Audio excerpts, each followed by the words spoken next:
11월 새날이 밝았습니다. 이번 11월에는 추수감사주일과 성례주일과 그리고 교회 창립 73주년이 우리를 기다리고 있습니다.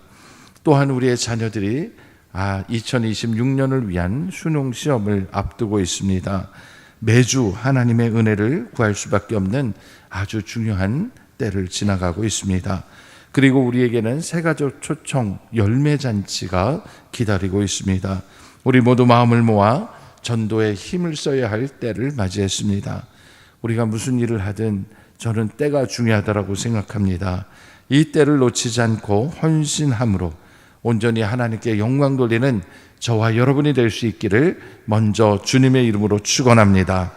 오늘 이 아침에는 주신 말씀 디모데후서 1장 1절로 8절의 말씀으로 복음과 함께 고난을 받으라 라는 제목으로 복음 증거하도록 하겠습니다. 여러분 한 주간 평안하셨습니까? 저는 지난 한 주간 우리 미얀마의 원용수 선교사님께서 사역하고 계시는 네피도라는 곳을 다녀왔습니다. 월요일에 출발해서 어제 속초에 돌아왔습니다. 많은 것을 보게 하셨고 많은 것을 느끼게 하셨고 또 많은 것을 증거하고 싶습니다. 지난 4년 동안 코로나와 또 내전과 3월 달에 있었던 미얀마의 대지진으로 말미암아 미얀마 땅이 완전히 고립이 돼서 그동안 외부에서 방문하지 못하고 그곳에 홀로 남아서 고군분투하던 우리 원용수 선교사님, 하나님께서 그 선교사님을 찾아가서 위로하라는 마음을 주셔서 해가 넘어가기 전에 저는 결단하고 실천을 해야만 했습니다. 정말 다녀오고 나서 생각이 드는 것은 하나님께서 가장 정확한 때에 정확한 방법으로 다녀오게 하셨구나 하는 것을 생각하며 주일날 설교한 것처럼 진짜 가는 길에 막 다리가 끊어져 있고 싱크홀도 있고 집이 무너진 곳, 탑이 무너진 것 다 보면서 또 가는 곳곳마다 내전으로 인해서 검문 검색이 있었지만 이 모든 것들을 다 통과하고 은혜 가운데 다녀오게 하신 우리 하나님께 먼저 감사드리고 저희들을 위하여 기도해 주신 우리 모든 성도 여러분께 따뜻한 마음, 그 하나님의 은혜에 감사의 뜻을 전해드립니다. 하나님께 감사와 영광을 먼저 돌려야 할 것 같습니다. 여러분, 우리 원용수 선교사님 정말 그곳에서 힘든 시간을 보내면서 정말 부지런하게 정직하게 그 모든 일들을 감당해내서 우리가 많은 감동을 받고 왔습니다. 잘 아시는 것처럼 우리가 교회 창립 70주년 맞이하던 해에 우리가 그곳에 교회를 세우기로 결의하고 우리가 지원을 했습니다. 또 원용수 선교사님께서는 현지인 목회자와 함께 교회를 아름답고 예쁘게 만들어 갔는데 문제는 교회를 다 짓고도 우리가 가보지를 못해서 우리가 정말 교회를 세웠는지 교회는 정말 모여서 예배를 잘 드리고 성도들이 은혜를 받고 있는지 우리가 알 수가 없었어요. 그런데 이번에 가서 그 교회에서 정말 감동의 예배를 드렸어요. 이 미얀마 청소년들이 나는 하나님께 예배하는 자입니다. 한국말로 찬양하고 미얀마 말로 찬양하는데 얼마나 진심이 느껴지는지 굉장히 감동을 받았습니다. 그래서 우리가 드디어 속초중앙교회가 속초 인근의 많은 교회를 개척했을 뿐 아니라 해외 미얀마에도 우리 속초중앙교회 창립기념 교회가 세워졌다. 그런 또 역사적인 획을 긋게 되어서 얼마나 감사한지 모릅니다. 제가 자세한 얘기는 나중에 또 목회 칼럼을 통해서 사진과 글을 통해서 준비하려고 합니다. 어제도 다녀온 내용들을 새벽 1시까지 글을 다 정리하고 그리고 또 지금 살펴보고 있습니다. 하나님께서 우리 원용수 선교사님을 통하여 또 우리 속초중앙교회 성도들의 기도와 헌신을 통해서 이 복음이 땅끝까지 전해지는데 귀하게 쓰임받는 교회가 되기를 주님의 이름으로 축원합니다. 이제 오늘 말씀 디모데후서 1장 1절로 8절의 말씀을 하나씩 살펴보려고 합니다. 잘 아시는 것처럼 디모데후서 역시 사도 바울이 복음으로 낳은 아들 동역자와도 같은 디모데에게 보낸 서신 형식의 글입니다. 그런데 이것이 단순한 개인적인 글이 아니라 성령의 감동으로 기록된 글로서 여기에 주시는 말씀이 디모데뿐만 아니라 오늘날 하나님께서 주시는 사명으로 살고자 하는 모든 이들이 가슴에 새겨야 할 귀한 말씀이라는 것을 깨닫게 됩니다. 그러면서 먼저 오늘 우리는 사도 바울이 어떤 마음으로 살아가고 있는가라는 것을 살펴보게 됩니다. 하나님이 택하시고 부름받아 하나님의 일을 하는 사역자들은 우리를 부르신 이가 누구인가, 또한 우리를 세상으로 보내신 이가 누군가에 대한 분명한 자기 고백이 있어야 됩니다. 그래서 오늘 1절에 보면 하나님의 뜻으로 말미암아 그리스도 예수 안에 있는 생명의 약속대로 그리스도 예수의 사도가 되었다라고 바울은 자기 자신을 소개하고 있습니다. 여러분, 생명의 약속이 뭡니까? 우리를 죽음으로부터, 저주로부터 벗어나게 하시고 영원한 생명을 주시는 바로 복음을 이야기하는 거죠. 이 복음을 위하여 하나님의 뜻대로 정하시고 예수 그리스도의 사도로 부름을 받았다라는 이 의식이 얼마나 중요한지 몰라요. 이번에 선교지에 가서 다시 한번 느끼는 건데, 다른 어떤 선교지하고도 달리 이 미얀마는 우리가 원용수 선교사를 2012년에 파송을 했습니다. 제가 부임하던 해에 11월 달에 우리가 파송을 했습니다. 그러니 제가 목회한 연차하고 거의 같은 해를 함께 보낸 거죠. 우리 속초중앙교회가 오랫동안 기도하고 또 그렇게 바랬던 총회 파송 선교사를 처음으로 우리가 파송을 했습니다.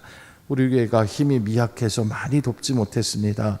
그럼에도 불구하고 원영수 선교사님이 최선을 다해서 네피도의 선교센터를 세우기도 하고 거기에 있는 고아원을 또한 연결해서 고아원을 세워나가기도 하고 그리고 빤띵 교회를 세우는 일에 하나님이 그를 쓰셨어요.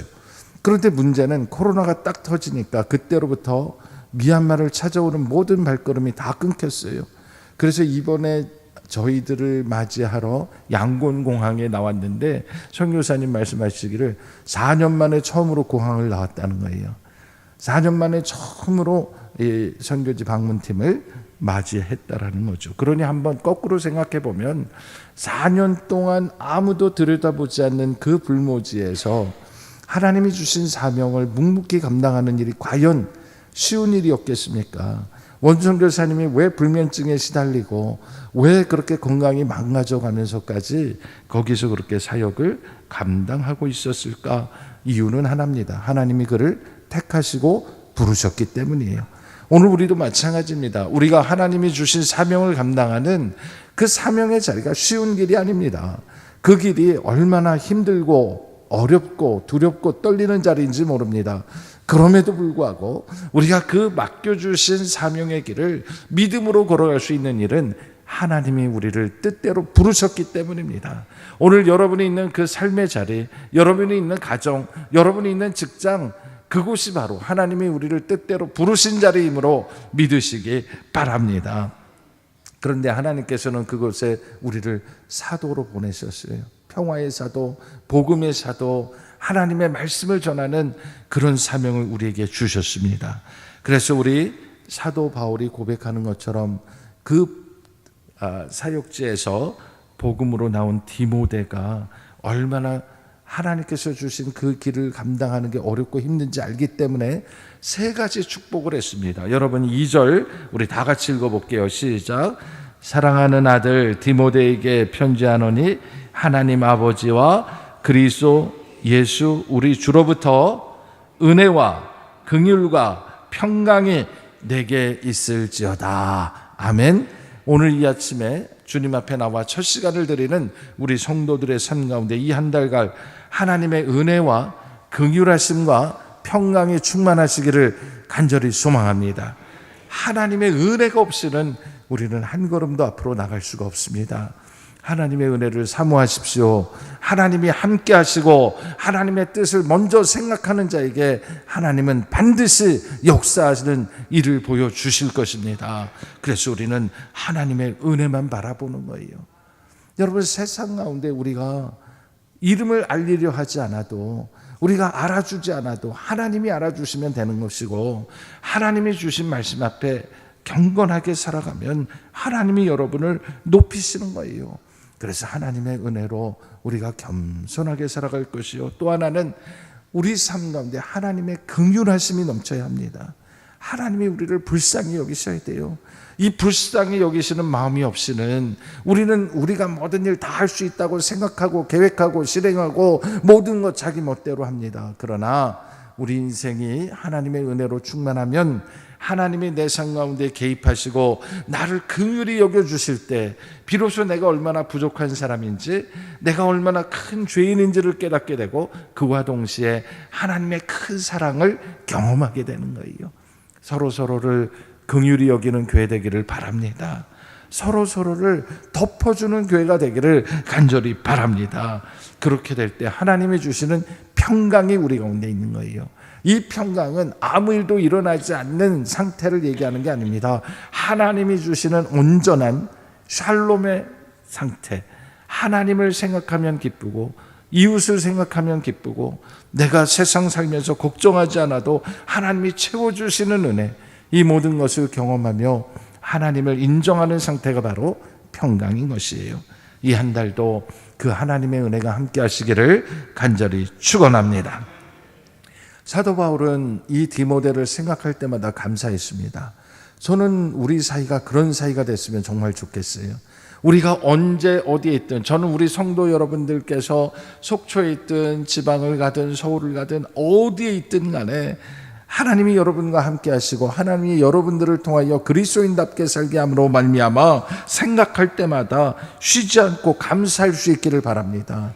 또한 여러분들도 목회자를 위하여 기도하고 우리 목사님들을 위하여 기도할 때 항상 우리 목사님들 어디에 있든지 간에 정말 그리스도인답게, 또한 영적 지도자답게 생각하고 행동하고 살아갈 수 있도록 그렇게 서로 신뢰하고 간구하며 살아가는 그런 공동체가 되기를 간절히 축원합니다.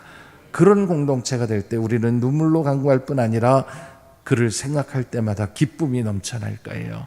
우리 성도들을 생각할 때마다 기쁨이 넘치고, 우리와 협력하는 전 세계 모든 선교사님들과 그들의 사역을 생각할 때마다 지금도 하나님이 신실하신 그를 통하여 역사하시지, 그렇게 고백되기를 주님의 이름으로 축원합니다. 그렇게 되기 위해서 우리는 믿음을 전수받아야 하는 것입니다. 우리 안에 거짓이 없는 믿음으로 충만해야 되는 거예요. 여러분, 믿음은 진실해야 되는 거예요.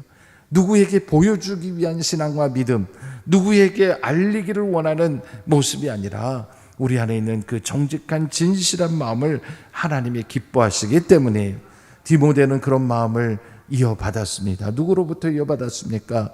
외할머니 로이스와 어머니 유니게를 통해서 그 신앙과 믿음이 전수됐다 그랬습니다.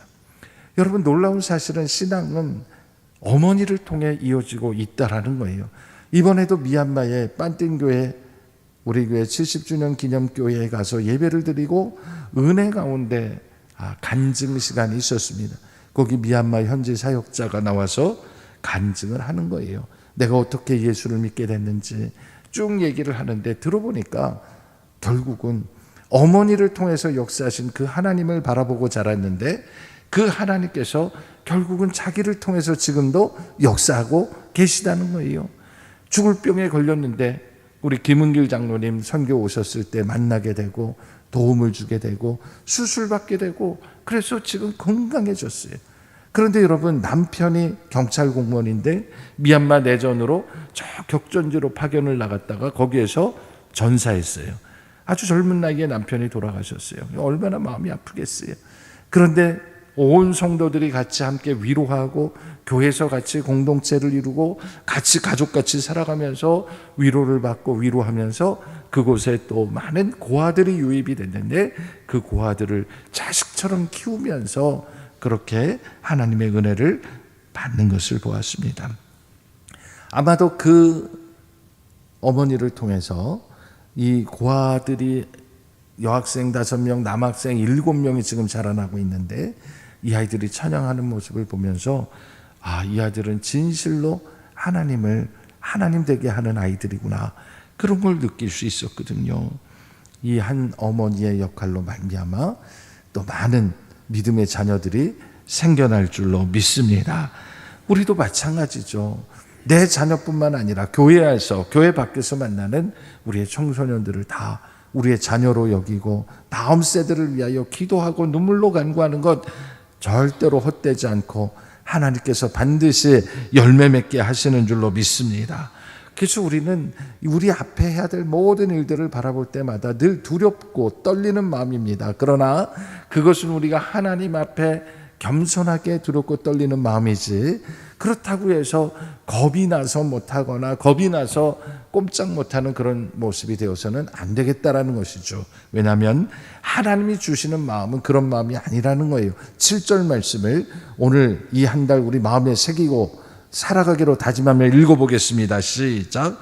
하나님이 우리에게 주신 것은 두려워하는 마음이 아니요 오직 능력과 사랑과 절제하는 마음이니. 아멘. 이 능력이 오늘 예배드리는 우리 모두에게 함께 하시기를 주님의 이름으로 축원합니다. 하나님이 주시는 마음은 두려워하는 마음이 아니에요. 우리 앞에 어떤 일이 벌어질지 아무도 몰라요. 그러나 주님이 함께 하심을 믿는다면 두려워하는 마음이 아니라 하나님께서 우리에게 주신 능력으로, 나는 할 수 없지만 주님은 하실 수 있다는 그 능력으로 우리는 이 두려움을 이겨내는 것이에요. 뿐만 아니라 하나님의 사랑으로 충만해서 나도 힘들고 너도 힘들지만 서로 아끼고 사랑하고 그리스도의 사랑으로 충만한 가운데 할 수 없는 일도 해내는 것이 우리 그리스도인의 공동체인 거예요. 저는 우리 교회가 그런 교회 됐으면 좋겠습니다. 교회 올 때는 힘들고 어려운 마음으로 왔지만 부르짖고 간구하고 기도하고 주님께 모든 건 내려놓을 때 주님께서 충만한 사랑으로 채워주시고 성도 간의 교제로 채워주셔서 담대함으로 세상을 이기는 믿음이 되기를 주님의 이름으로 축원합니다. 그리고 우리는 절제하는 마음을 하나님이 주셔야 하는 거예요. 절제가 뭡니까? 절제라는 것은 내가 할 수 있지만 하지 않는 것을 절제라 그러죠. 내가 만약 내일 예배를 드려야 하고 내가 만약 내일 초하루 새벽 기도를 해야 된다면 절제해야 되는 거예요. 우리가 그 전날 다른 거 하고 싶어도 내가 참을 줄 알고 더 소중한 것, 더 귀한 것을 얻기 위해서 다스릴 줄 아는 것이 절제인 것이죠. 여러분, 하나님께서 주신 은혜를 누릴 때 우리는 우선순위를 정하는 지혜가 필요한 거예요. 가장 중요한 게 뭡니까? 저는 예배라고 생각합니다. 여러분, 예배를 통해서 하나님이 주시는 은혜를 날마다 경험하는 자는 어떤 시련 가운데도 7번 넘어져도 8번 일어나는 힘을 하나님이 주시는 줄로 저는 믿습니다. 여러분, 우리가 넘어지지 않을 수는 없지만 다시 일어나는 게 중요하잖아요. 어떻게 일어납니까? 하나님이 주시는 말씀과 찬양과 기도로 일어서는 거예요. 우리가 그런 역사가 우리의 삶 가운데 일어나기를 바랍니다. 그래서 하나님이 주시는 은혜가 충만하게 되면 어디까지 가게 되느냐? 복음을 위하여 고난받는 것을 두려워하지 않는 데까지 가는 것이죠. 그것이 주님이 우리에게 오늘 이 아침에 바라는 주님의 마음입니다. 하나님의 능력을 따라 복음과 함께 고난을 받으라. 바울이 이 이야기를 디모데에게 전할 때는 본인이 그렇게 살았고 지금도 그렇게 살아내고 있고 그렇게 하나님의 역사를 경험했기 때문에 감히 디모데에게 그리고 또 다른 많은 동역자들에게 권면하고 있는 것입니다. 오늘 이 말씀이 참입니다. 하나님이 주시는 능력, 하나님께서 주시는 능력과 사랑과 절제하는 마음으로 충만한 자들, 두려워하는 마음이 아니라 하나님이 함께 하심을 믿고 복음을 부끄러워하지 않고 담대하게 살아갈 수 있는 것이에요. 이번 11월 달에 하나님께서 우리에게 그런 기회를 주셨어요. 우리가 새가족 초청 열매잔치를 하는 것은 내가 하나님의 말씀 앞에 정말 순종하고 실천할 수 있는지 도전해 볼 수 있는 귀한 시간이라고 생각합니다. 여러분, 우리가 누구를 초청하는 일 어렵게 생각하지 마세요. 그냥 내 입에서 한 번만이라도 우리 교회에 한번 나와 보세요. 이렇게 초청할 수 있다면 그가 누구였던 어떤 일을 하는 사람이든 상관없이 내가 그렇게 복음을 위하여 한 생명을 구하겠다는 마음으로 초청할 수 있을 때 하나님은 역사하시는 거예요. 여러분, 이 한 달 우리가 하나님께서 주시는 능력으로, 하나님께서 주시는 사랑으로, 하나님께서 주시는 그 절제된 능력으로 많은 열매를 맺는 복된 교회, 복된 가정, 성도의 삶이 되기를 주님의 이름으로 축원합니다.